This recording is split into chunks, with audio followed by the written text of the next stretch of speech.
similar situation. They're leasing that, and I'm assuming that the term of the lease is through the end of this year. Yeah, it expires December 31. It wasn't updated until spring of 2010. So we would be in a situation where they'd be operating without a lease. I don't believe that's an untenable situation with a commitment to resolve it early in January. But I don't believe that we are required to lease it to them, but we need to use it for that type of service. We will research that grant with a little bit more specificity around whether or not we can charge. It poses sort of the conundrum of an appropriation of $7,500 for the services in the professional services agreement, and then with that money they would pay us, or just that. We just have to think about how we would craft that if we were to craft something else. Yeah, I guess I'm thinking the $7,500. I'm not even on board with that. But I guess I'm thinking in regards to the lease agreement. It just seems $1 a year seems. I know a lot of nonprofits who are drilling for that. I don't think we even get $1 for the library. I believe we get 0 for the library. Yet we just lost $200,000 of income to the city from their own bond. But David? I appreciate the extra work that the staff's going to on things like this, and I regret that. But I think there are a lot of things that we've done traditionally, and we need to look at these things to find out what the reasons behind them were. As this discussion just revealed, we don't all have the background. In fact, everybody seems to have a piece of it, but nobody has it all. So I think it would pay us to find out about this and other things like this, because at this point it can't be business as usual with the budget situation that we're facing. Thanks very much.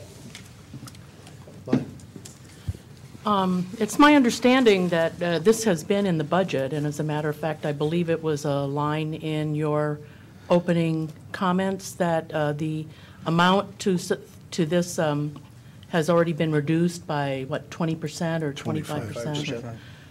So they are getting a reduced amount of money this year, just as the West Columbia Gorge Humane Society is getting a reduced amount of money this year. And that tells them that we are probably going to be continuing to reduce that assistance that we provide for the services.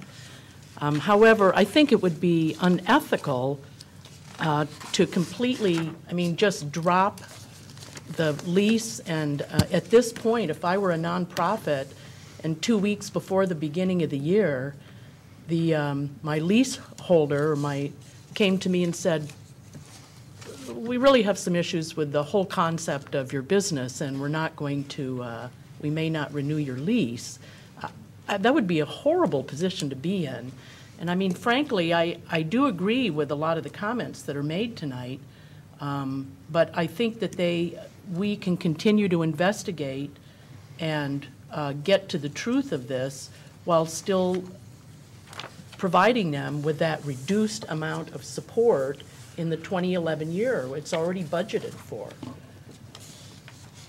Furthermore, I think a lot of nonprofits, on my Community Action Advisory Board, I do see that there are many, many, many organizations whose success is reliant not only on private funding or fundraising, but on grants and government funding as well. So it's a mixture of all of those things.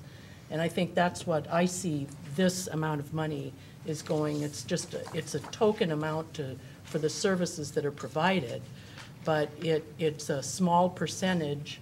It's sort of our contribution to that. Now, will it be less next year? Probably, most likely it will. But I just think it would be very difficult for the Children's Home Society to realize in the 51st week that they may not have a lease on January 1. John?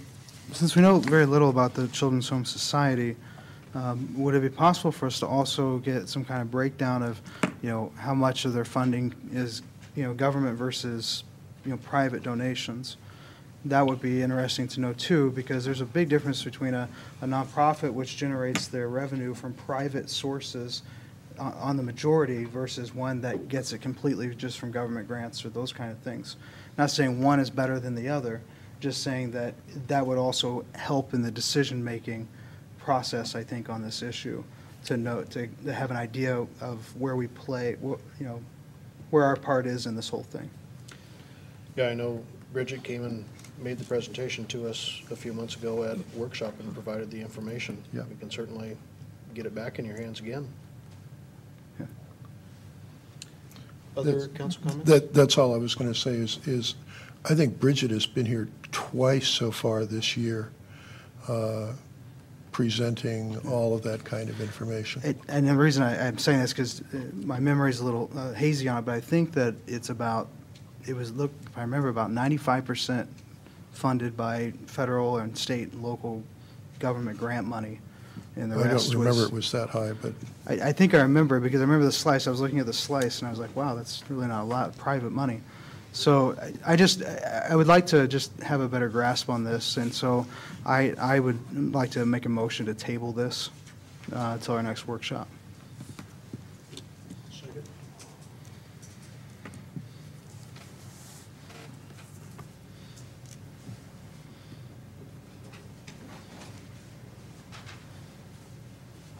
Mr. Mayor, Yes.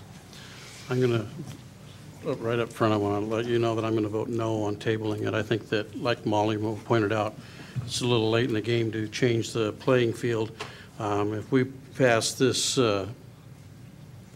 agreement with them now, I think we have all of 2011 to make it right. And I agree with all the things I've heard tonight, but I certainly agree with Molly that we're too late in the game to change that plan now. It's already budgeted, the dollar isn't going to make a difference, but we've got lots of time to gather all the information that you're talking about, and they can go on with their programs, but identifying that they're going to have to change by next year. Yeah, I appreciate that, but I think it loses its sense of urgency if we don't table it tonight. I think, it's easy for us to pass something and then, we'll get to it when we want to, or down the road a little, because it's not, let's face it, it's not going to be a high priority to go back and look at this thing. So I just would think by tabling it, it's not unusual for a landlord-tenant relationship to lapse a couple weeks without a lease. So that, I think that's, something to consider. Yeah, certainly don't include me in that. I guarantee you that it'll be a high priority for those that are in need in our community that all have, matter of fact, well, let's wait and see where this goes. David? I've heard a lot of concern about the nonprofit that runs this organization, and I've heard a lot of concern about the people that use their services. What I haven't heard is a lot of concern about the people who work for the city and who are in negotiations right now to cut back their pay and benefits, and are facing an even more constrained budget next year. And I'd like to focus on them.